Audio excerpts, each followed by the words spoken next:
પણ માં તો થોડુંક જાદુ કરવું જ પડે, નહીતર હાલે જ નહીં ને થાય નહીં. હું અહીં લગ્ન કરીને આવી ને ત્યારે શું હતું? કાંઈ નહોતું. અને તમારે તો કેવા આવા સરસ સરસ માગા આવે. ઘરની ગાડી છે, આવડો મોટો એને બંગલો છે, અને કેટલી સારી તો એની નોકરી છે, તોય તે તમે ના પાડો. આવા ચાપલા વેડા થોડા હોય? જેટલું મેં સહન કર્યું છે ને એટલું કોઈ સહન ન કરે. અને મારી જગ્યાએ જો કોઈ બીજી હોત ને તો એ ટકેત જ નહીં.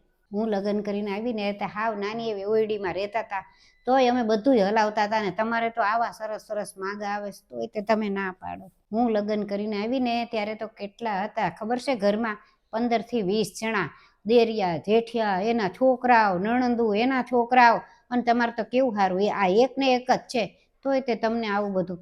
તમારે તો ઢગલો એક માગા આવે છે ને અમારે તો કાંઈ નહીં. 1-2 માગા આવે ને ત્યાં તો પપ્પા કહે બેહી જાવ હવે, એટલે બેહી જ જવાનું, પછી કાંઈ જોવાનું જ નહીં ને. અને અત્યારે તો તમને બધું પૂછી પૂછીને કરે છે, તોય તે તમને કદર જ નથી હાવ. અમને તો અમારા મા બાપ પૂછતા ને તોય અમને શરમ આવતી કે હું કેવું, હા કે ના. અને તમને તો સામેથી જ કહી દો સીધું ના તે બસ.